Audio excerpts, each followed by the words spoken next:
One of the features of this fourth industrial revolution is that it doesn't change what we are doing, but it changes us. The difference of this fourth industrial revolution is it doesn't change what you are doing, it changes you. If you take genetic editing, right.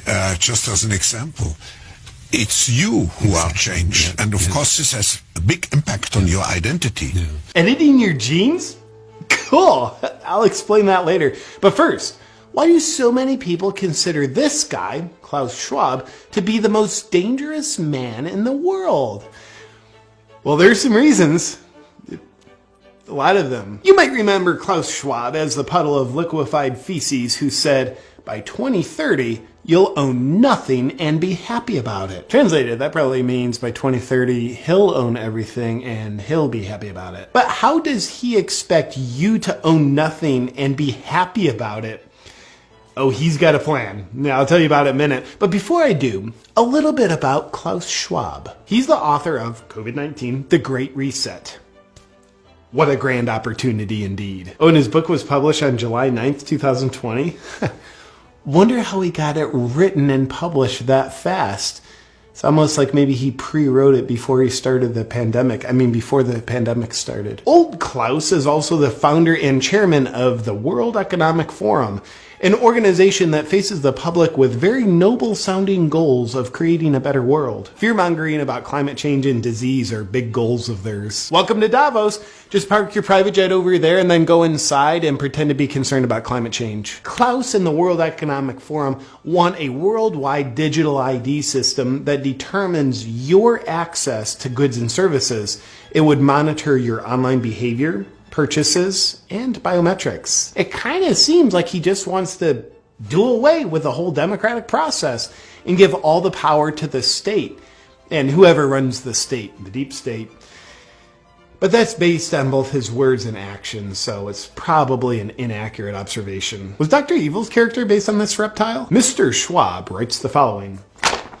One of the greatest lessons of the past 5 centuries in Europe and America is this. Acute crisis contribute to boosting the power of the state. It's always been the case, and there is no reason why it should be different with the pandemic. Nobody ever elected Klaus Schwab to anything. This all just sounds like conspiracy, doesn't it? The World Economic Forum are good guys. Haven't you seen the headlines they pay for? Go green, right? Right? That's probably right. They truly are good guys.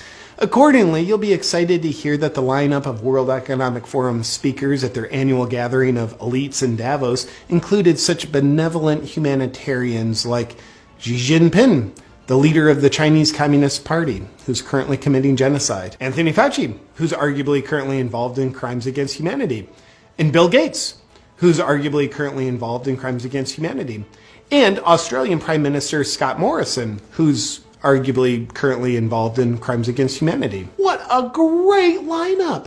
But my favorite Economic Forum speaker of all time is this reptile, Klaus Schwab's top advisor, Dr. Yuval Noah Harari. Let's see what he has to say. Data might enable human elites to do something even more radical than just build digital dictatorships. By hacking organisms, elites may gain the power to re-engineer the future of life itself. Because once you can hack something, you can usually also engineer it. Elites hacking organisms and re-engineering life itself? Well, he's not talking about doing that to people, is he? Now, in the past, many tyrants and governments wanted to do it, but nobody understood biology well enough, and nobody had enough computing power and data to hack millions of people. Neither the Gestapo nor the KGB could do it. But soon, at least some corporations and governments will be able to systematically hack all the people. Well, I guess he was talking about doing that to people. All people, to be specific. And if indeed we succeed in hacking and engineering life, this will be not just the greatest revolution in the history of humanity. This will be the greatest revolution in biology since the very beginning of life 4 billion years ago. For 4 billion years, nothing fundamental changed. Not playing God, are you? Because that usually works out super well. Science is replacing evolution by natural selection with evolution by intelligent design. Not the intelligent design of some God above the clouds. Oh, you are playing God. Say more. Evolution by natural selection with evolution by intelligent design. Not the intelligent design of some God above the clouds, but our intelligent design and the intelligent design of our clouds. The IBM cloud, the Microsoft cloud, these are the new driving forces of evolution. Gosh, you wouldn't by chance have a plan in place on how to control people with your cloud technology, would you?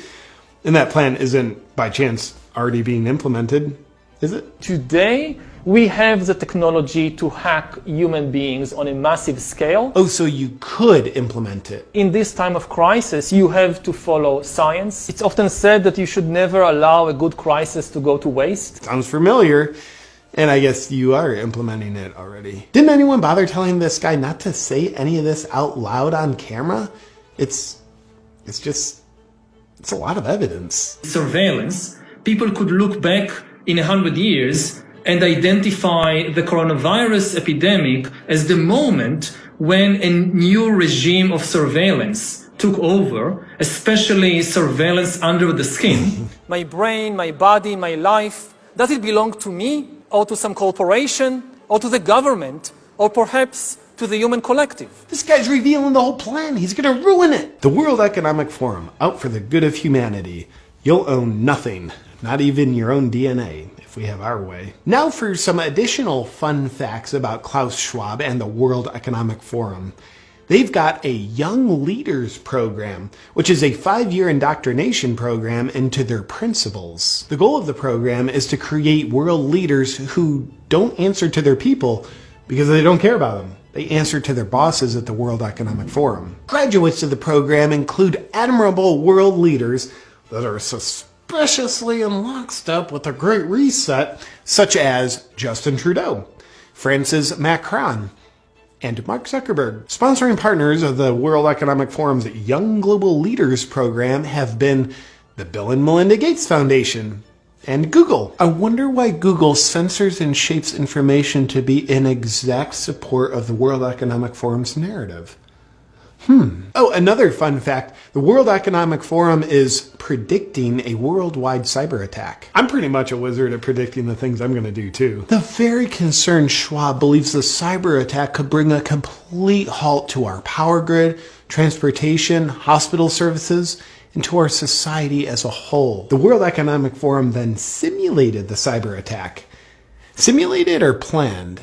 I'm not sure, but they said it was a simulation, so it's probably best to just believe them. Oh, also the World Economic Forum, along with the Bill and Melinda Gates Foundation, hosted Event 201, which oddly enough played out exactly as they planned. Or simulated, or whatever. Let's move on. And here's a picture of Klaus Schwab sitting in front of his statue of Vladimir Lenin. I wonder why he's got a statue of one of the most murderous world leaders in history.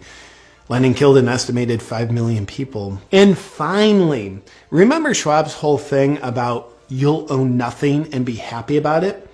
What's the World Economic Forum's plan to make that happen?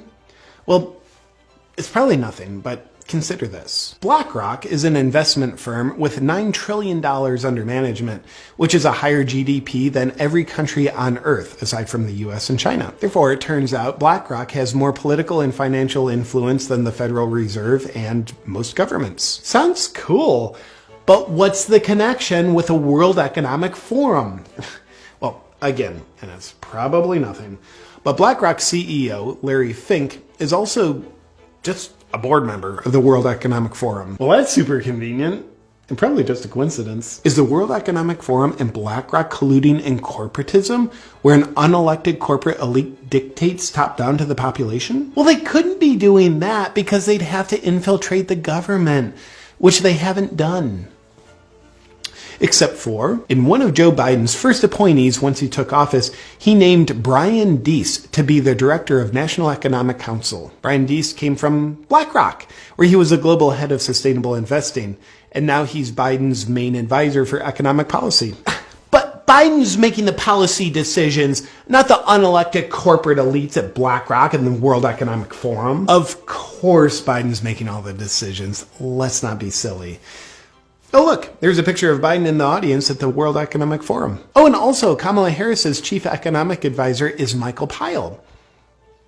He came from BlackRock, where he was a global chief economic strategist, overseeing the strategy for investing $9 trillion. Well, it looks like corporatism, but it's probably not. But if it was, it would actually be a viable strategy for BlackRock and the World Economic Forum to own everything and for you to own nothing. Oh, fun fact, BlackRock is buying up single-family homes at an alarming rate, oftentimes paying 20 to 50% above asking price, so normal people like you and I can't own the homes. Now, there is an interesting pattern to all this. You know how you hear about ancient tyrannical rulers who would rule over their dumb people by saying things like, yeah, if you don't do all of this slave labor and let me sleep with your wives, then God's going to make you all perish in a deadly storm. Well, God told me, and because I'm elite, I have access to this knowledge and you don't. So you better do as I say or you're going to die. Well, us peasants can't perceive what the king can, so we better do as he says. Go ahead and bang my wife. And thank you for doing it for my protection, King. Good old fear-mongering, a predictable pattern as old as time itself. But with Klaus and the World Economic Forum, it's climate change is gonna kill you, disease is gonna kill you, and a cyber attack's gonna get ya. So you better do as we say, or you're gonna die. I don't know, the weather looks pretty good to me. Why don't you ever smile, Klaus? You look like a sociopath. No, you don't understand. We elites have access to knowledge that you don't. So you better listen to us or you're gonna die. Same old fun pattern of fear-mongering. They know of the scary problems and only they have the solutions. So listen up or you're gonna die. Gotcha, Klaus. Nothing new here. We see you. In conclusion to the question, is Klaus Schwab the most dangerous man in the world? Here's his top guy again. Humans are now hackable animals.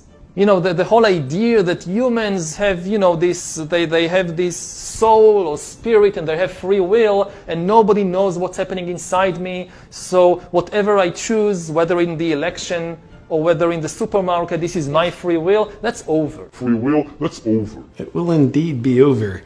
If you outsource your thinking to outside influences and take the easy way out by choosing obedience over bravery. Doing so makes you very susceptible to being manipulated by fear. And if this happens, you will fail at remaining a free, sovereign individual. But here's how Schwab and his friends, who sociopathically never smile, fail at their great reset, and you succeed at remaining a free, sovereign individual. Be guided by your own critical thinking and what your heart and soul knows is right. And choose bravery over obedience. Obedience or bravery? Outsource your perspectives or do your own critical thinking? We are in the process of either the Great Reset or the Great Awakening, and the choice isn't Klaus Schwab's. The choice is yours.